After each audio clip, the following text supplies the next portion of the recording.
how badly do you want it, and how much are you willing to suffer? And very often, everything revolves around the first question, what do you want? Because a lot of people are unclear what they want from life. They don't sit down and think through. We are writing our own life story every day, and yet we don't think about it.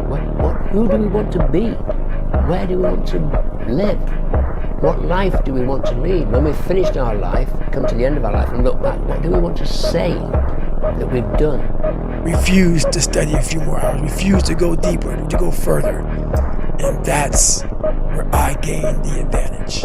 It's so easy to be great nowadays, my friend, because most people are weak. Most people don't want to go to that extra mile. Most people don't want to find that extra because it sucks. It's miserable. It's lonely. You talked about that you were kind of, lonely by yourself. I was the same way. And that used to hurt me growing up.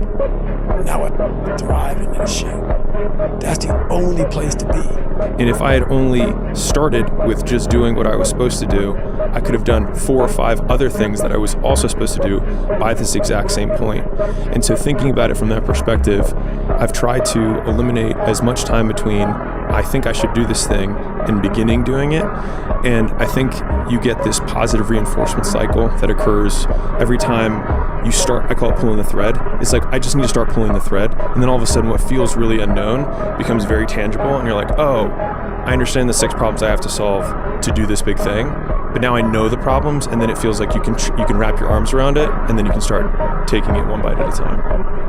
A lot of people, wonder, how did you become this? How did you become so vulnerable? How are you doing a podcast now when you were this kid? You overcame things. You fought them. And now this is what happens. This is on the other side of overcoming. You become very, very powerful when you overcome yourself. All those things you once cowered from, you were afraid of, when you face them eye to eye every day, you now become a person who has a great podcast. Don't be careful, be confident. Don't be afraid to be afraid, but just work towards being competent in everything you do. And that is a lifelong pursuit in everything. The way that I've done things is just study and work and learn and just be unrelenting about it. When I'm interested in something, I'm just constantly studying and learning and learning and learning, and then applying. And find knowledge. What's true for you is true for you. Don't compromise your own reality for anyone else. Because once I had my first loss, I took winning for granted because it was just a habit. I was always winning, always winning, always winning. So now I have to, when you win, when you do something amazing, like I did in Atlanta, like I did in Melbourne, just chill, smell the roses, and then move forward. When you have all these news people judging people who f*** in life. Yeah, they made big mistakes. But that person who was judging you on TV, I guarantee you, that news person, they say, I'm glad that my shit didn't come out. But I'm going to judge the hell out of you. I know that about people. So if you want to sit back and judge how jacked up I was and how messed up my life was, Merry Christmas, go for it. Have a good time. But I'm smiling at you right now, knowing you have a secret that you're not willing to share. Still to be happy about. You're up too old. Job's not finished. Job finished? No, I don't think so. I had to stop thinking normal. I had to stop thinking normal. I can no longer be a common man walking around doing common things. But no one taught me this stuff. It wasn't like I paid a trainer to come train me. Jenny Craig didn't come down and miracle my ass. None of this happened. It was on me. And that's the thing you have to realize. Everything you do, you may have some support, you may not, but it's on you. If you talk about work-life balance as a 22-year-old man, you're hanging around with the wrong people. That gnawing feeling when you realize you've outgrown your social circle isn't loneliness, it's your ambition finally speaking louder than your need to belong. You have to make the decision whether you want to be a badass or whether you just want to be mediocre and everything's okay. But being a badass hurts real bad. And that's why I didn't want to do it. So, over the next 2.5 months, I won't bore you with details. I lost the weight. I went back to the recruiter, and I went to Buds, Navy SEAL training, and I was the only person in the history of Navy SEAL training to go through 3 hell weeks in 1 year. We should not criticize ourselves. We should not say the things that we could have done better. But I believe that that voice isn't an insecurity. I think it's a version that wants you to chase your potential. And so I think not judging the criticism, but accepting the criticism, I think those are the two separate things. And I think that's what unlocks the potential while making it somewhat palatable along the way. Yeah. Everybody stop talking now. Attention. I told you, all of my critics, I told you all that I was the greatest of all time on a beat Sunday Lister. I told you today, I'm still the greatest of all time. Never again defeat me. Never again say that I'm going to be defeated. Never again make me the underdog until I'm about 50 years old. Then you might get me. If you don't handle self-doubt, insecurities, fucking imperfections, jealousy, all these fucking things, allow people to bully you, fuck you around, your nuts start to retract back up. Insecurities end up here, self-doubt, all this shit before you know it in your fucking chest. You end up with chestnut syndrome. How you fix chestnut syndrome is you gotta man the fuck up. Hit your fucking chest, send the signal to your fucking mind that you're gonna man the fuck up. And they fall back in your fucking sack. Once they fall back in your sack, you sack it the fuck up. Stay hard. If you don't work hard, you just won't be here, you know. And I love that because I don't have to pull teeth every day, you know. I know that if they don't work hard, they've shown me over time that you're just not going to be here if you're not going to be ready and prepared when it's your time. So as you can imagine, your life is really a byproduct of what you chart out, right? And so the way I see it here is this. It starts off with these 3 steps. See it, believe it, achieve it. If you always do what you always did, you'll always get what you always got. You cannot change your life unless you change something. It's up to you. The ball's in your court. No more around. You want your life to be better? I can't help you. Lee can't help you. Joe Rogan can't help you.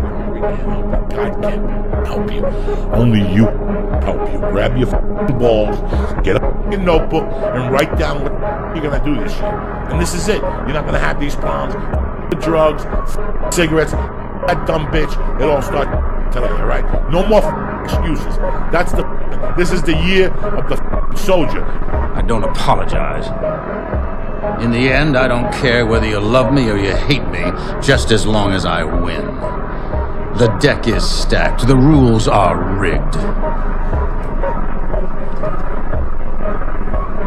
Welcome to the death of the age of reason.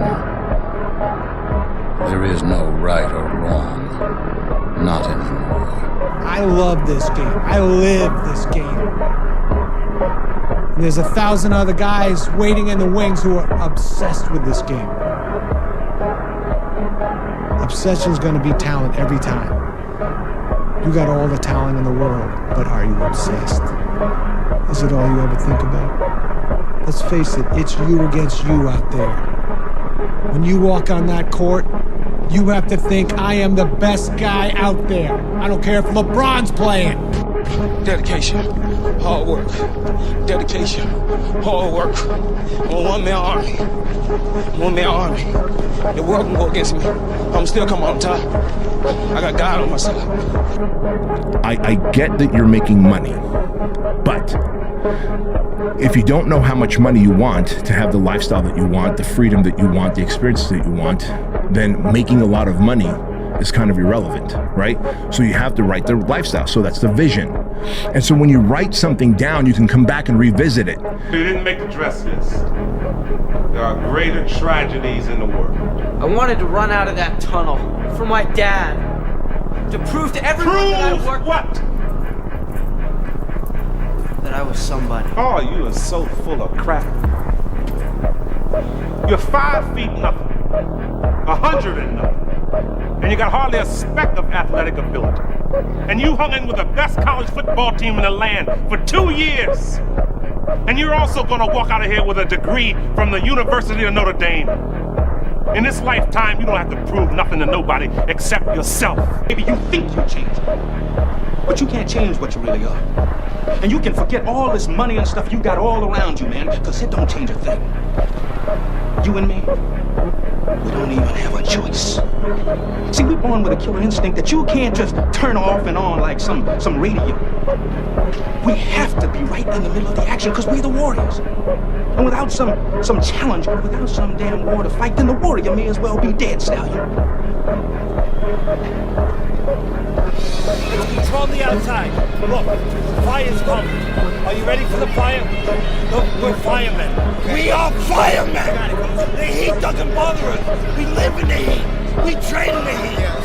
It tells us that we're ready. We're at home. We're where we're supposed to be. Flames don't intimidate us. What do? We control the flame. We control them. We move the flame where we want to. And then we extinguish them. Jeff! He's Jeff! He's Jeff! He's trying to hurt you! You gotta fight him! You gotta move!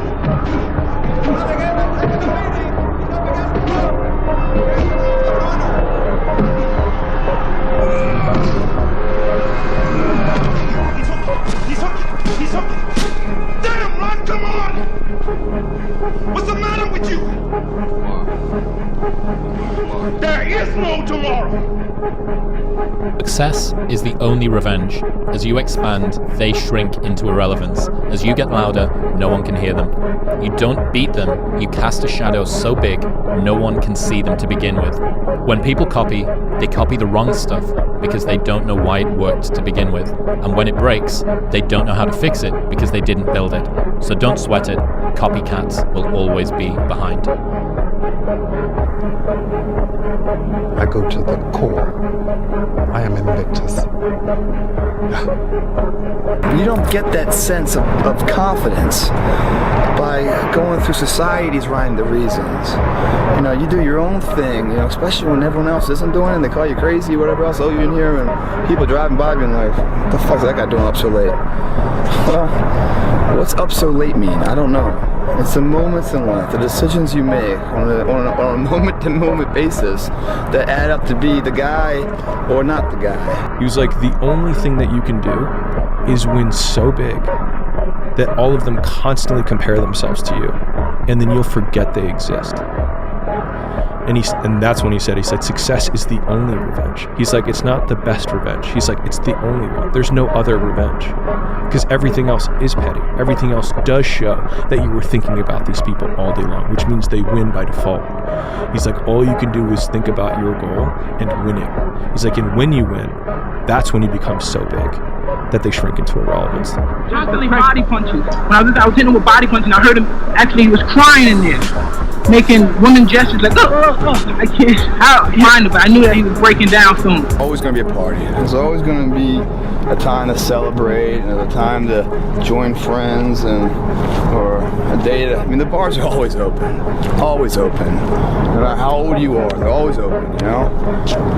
What's not always open is the opportunity to check the box in life, you know, to achieve your dreams. That's not always open, man. People think that you should be weak and you should be docile and then you should be a pacifist. He goes, no, you should be a monster. He said you should be a monster, you should be ruthlessly ambitious and then learn how to control it. And it's that old expression, it's better to be a warrior in a garden than a gardener in a war. I didn't have to shoot up anything, I didn't have to drink anything, I didn't have to go party anything. All I had to do was just go work out, and now what's going to happen is a residual effect of that. Not only does my body grow, but my belief in whatever my current endeavors are, they seem closer. They seem like, you know, I can reach out and grab them now. Basically, I have no say so. I don't give about who wins. You know, just basically, there's no fight without me. There's no real championship fight without me. One guy, you know, who I believe holds an outstanding fighter. You know, it's very difficult in this fight to choose because one guy is an outstanding little guy, and the other guy's a big man, but he's not a great big man. I'm back, motherfucker! I'm back! All of this fucking solitary confinement shit got me back! fight. So whatever happens, happens. Mike, why do you have to talk like that? Well, I'm talking to you the way I want to talk to you. If you have a problem, turn off your station. You know what? I think we'll end the discussion right now. Then we could. You got it. Have a nice fight, Mike. Off. My brain cannot process failure. It will not process failure. Because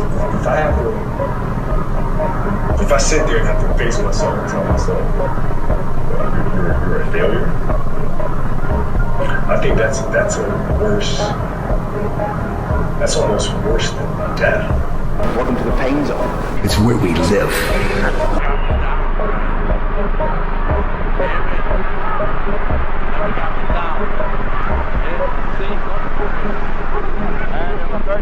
I don't believe in a lot of balance in life, because to be the best at anything in life, that scale has to be a little up. Has to be. But in this situation right here, she has to know I got her back like she has my back. So it's not all about me. So we work good together that way. Don't fight in the north or the south. Fight every battle, everywhere, always, in your mind. Everyone is your enemy. Everyone is your friend. Every possible series of events is happening all at once.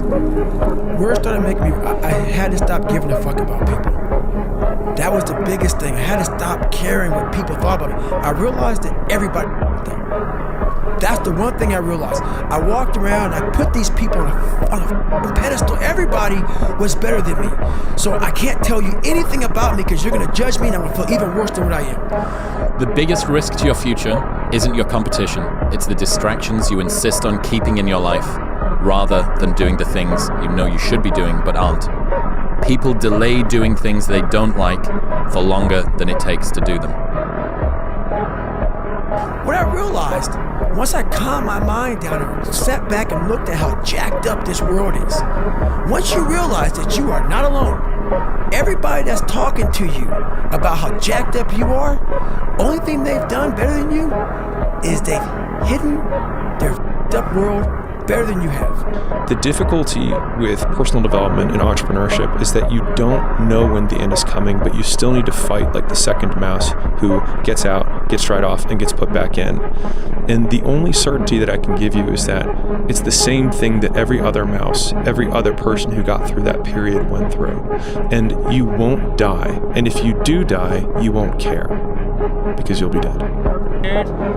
There's nothing I can do. I'd probably, sometimes I look in the mirror and get little frights as well looking at myself, because I am an absolute animal, a machine. So I probably wouldn't want to fight me either. Tired, 14 days, 13 days, whatever the hell it is. Don't mean nothing. Tired is only in the mind. You tell yourself you're tired, you're gonna be tired. I don't get tired. Lake show, we coming home. I looked at him, and I remember I call it ese diablo. He was looking at me, and he just had this like look, and he's just swinging his hands. And I said, "You're not gonna beat me. I'm prepared to die." And I meant that, man. I swear to God on my life, I meant that. I'm even getting goosebumps. See that? I'm getting goosebumps. Like I meant that shit, because I was like, look, and I signed my death warrant right there. I was like, look, if this is how I die, this is how I die. But you see me, I was trying to get him. I was trying to kill him. I knew, because for me, if I'm ready to die, I'm ready to kill. You have to be willing to give something up as well. The wise man, the good man, the philosopher, is a man who lives in accordance with nature. He fears only abdicating his moral responsibility. He is not afraid of pain. He is not afraid of death. He is not afraid of poverty.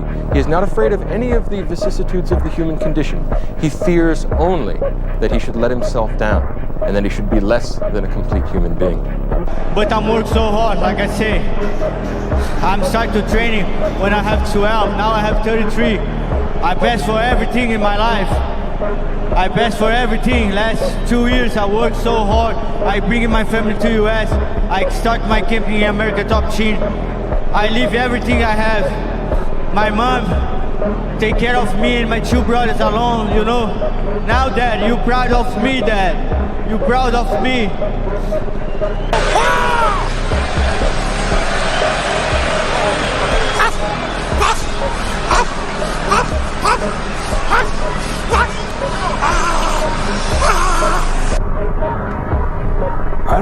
to say, really. 3 minutes to the biggest battle of our professional lives. All comes down to today. Either we heal as a team, or we're going to crumble.